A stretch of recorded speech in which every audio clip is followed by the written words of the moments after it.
திருப்பூர் கோவில் திருவிழாவில் ஒரு ரவுடி ஒருவன் இடைஞ்சலாக கஞ்சா குடித்துவிட்டு மது அருந்திவிட்டு படுத்து கிடந்திருக்கிறான். அதில் சில பெண்கள் போய் காவலரிடம் முறையிட்டிருக்கிறார்கள். காவலர் போய் தட்டி கேட்டவுடன் அவன் கத்தியால் குத்த வருகிறான். இருக்கும் ஆயுதத்தை பயன்படுத்தி அவரை ஓட ஓட விரட்டுகிறான். தமிழ்நாட்டின் நிலைமை பாருங்கள். போலீசார் ரவுடிகளை வென்று பயந்து ஓடுகிறார்கள். போலீசாரின் கைகள் கட்டப்பட்டுள்ளது. போலீசார் சுதந்திரமாக செயல்பட வேண்டும்.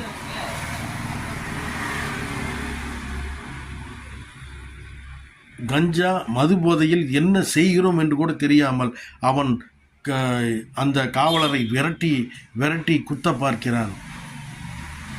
எங்கே சென்று கொண்டிருக்கிறது தமிழ்நாடு? இந்த தமிழக இளைஞர்கள் தரிகெட்டு அலைவது ஏன்? இதற்கெல்லாம் முழு பொறுப்பு யார் ஏற்பது? ஒன்று மதுக்கடை, இன்னொன்று கஞ்சா இல்லாத தமிழ்நாடாக உருவாக்க வேண்டும். இன்னொன்று செல்போன். அதில் சில பேர் ரவுடி சம்போல் கெத்து காட்டுவது, கத்தியை வைத்துக்கொண்டு நானும் ரவுடி தான் என்பது போல் ஒரு ஆக்ஷன் செய்வது, இதையெல்லாம் தடுத்து நிறுத்த வேண்டும். மதுக்கடைகளை மூட வேண்டும். கஞ்சா இல்லாத மாநிலமாக மாற்ற வேண்டும். இளைஞர்களுக்கு வேலை வாய்ப்பை உருவாக்கி தர வேண்டும்.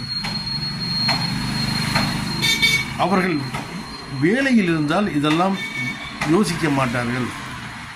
மொத்தத்தில் தாய் தந்தை தன்னுடைய பையன் என்ன வேலை செய்கிறான் என்பதை தினம் தினம் கவனிக்க வேண்டும். வேலை செய்யவில்லை என்றால் ஒழுங்காக அவன் வேலை செய்து சம்பளம் கொண்டாந்து கொடுக்கவில்லை என்றால் அவனுக்கு சாப்பாடு போடாதீர்கள். முழு குற்றவாளியும் நீங்கள் தான். தாய் தந்தை தான் முழு குற்றவாளி. வந்தால் சோறு போடுகிறீர்கள், அவனுக்கு அரவணைப்பு. குற்றம் செய்தால் குற்றம் குற்றமே என்று உங்கள் மகனை நீங்கள் கண்டிக்க வேண்டும்.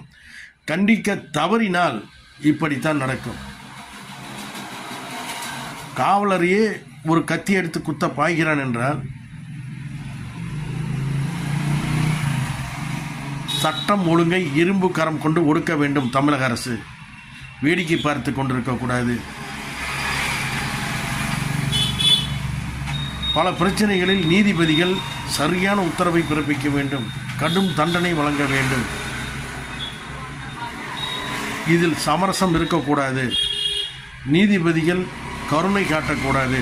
கடுமையான தண்டனையை விதிக்க வேண்டும். கஞ்சா இல்லாத மாநிலமாக தமிழ்நாடு, மது இல்லாத மாநிலமாக உருவாக வேண்டும். தமிழ்நாடு முன்னேற வேண்டும். தமிழன் முன்னேற வேண்டும்.